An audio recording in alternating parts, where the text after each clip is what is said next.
Hello! Hi అండి. అందరూ ఎలా ఉన్నారు? Welcome to Gautam vlogs. ఇది నిమ్మకాయ రసం స్టోరేజ్ చేశాను. నిమ్మకాయలైతే తీసుకున్నాము. ఈ సీజన్‌లో ఎక్కువగా వస్తాయి కదా! ఆటోలో వస్తే తీసుకున్నాము. 2 కేజీలు రూ. 50కి ఇచ్చారు. బానే ఉన్నాయి. ఇలా తొక్క మెత్తగా ఉంటే గనక రసం ఎక్కువొస్తది. కాయ చిన్నదైనా బానే ఉంది అనే ఉద్దేశంతో తీసుకున్నాను. 50 కాయల్లోనూ ఒక 25 కాయలనైతే గనక ఇలా ముక్కలు చేసేసుకున్నాను. చెక్క చేసి, ఆ చెక్క సీలుగు చేసి మళ్ళీ ముక్కలు చేసుకున్నాను.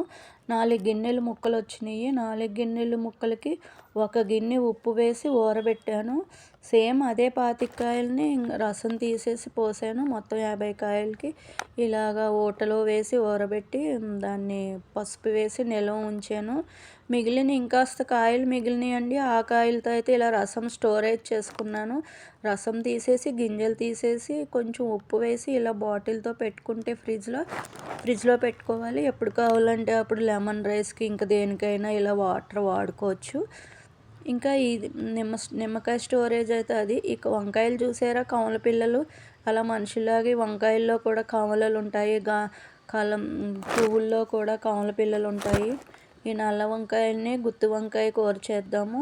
శుభ్రంగా ఉప్పు వేసి కడిగేసి ఇలా ఘాట్లు పెట్టుకోవాలి. పెద్ద కాయ అయితే ఇలా 4, 5 చిలుకలు కొయ్యాలి. చిన్నవైతే 2 చిలుకలు కోసి నీటిలో వేసుకోవాలి. లేకపోతే కండొచ్చేస్తుంది కదా! ఇంక దీన్ని ఎగ్ కూడా ఉడకబెట్టుకున్నాను. ఇంకా కరివేపాకు, పచ్చిమిరకాయలు సర్దుకున్నాను.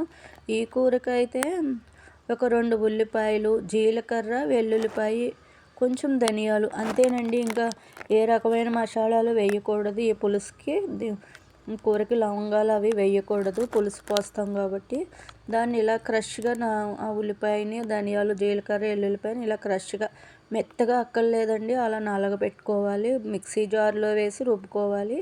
ఆ పెట్టిందంతా ఉప్పు, కారము, పసుపు వేసి తగినంత ఆ పేస్ట్నంతా క్రష్గా వేసుకున్న ఉల్లిపాయ గొజ్జునంతా ఇలా వంకాయల్లో పెట్టుకోవాలి. ఈ వంకాయల్లో ఇలా బాగా మగ్గించి కొంచెం వాటర్ పోసి దించితే ఇగురవుతుంది గుత్తి వంకాయ. కానీ నేను పులుసు పోస్తున్నాను.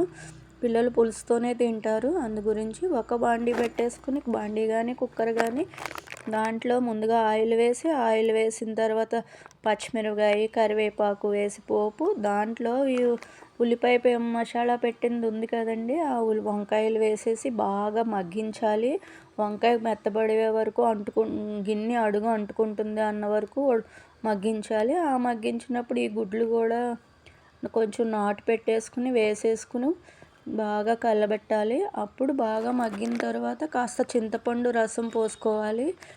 చిన్న బెల్లం ముక్క కూడా వేసి 2 విజిల్స్ రానిస్తే కనుక వంకాయ బాగా మగ్గిపోయి ఆ గుడ్డు బాగా ఉడికి ఫ్లేవర్ అంతా గుడ్డులోకి వెళ్ళి భలే కొత్త ఉడికిపోతుంది చూసారా.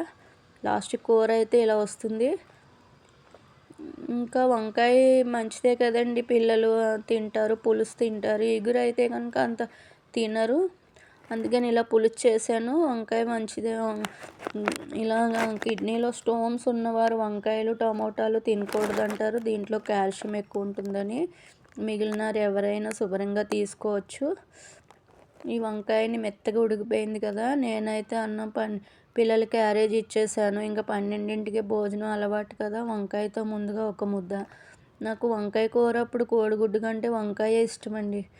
మీ అందరికీ అదేనా? వంకాయ ఇష్టమా కాదా? ఇంక ఇవాళకి ఇదేనండి. షేర్ చేయండి, లైక్ చేయండి, కామెంట్ చేయండి. Thank you. బాయ్.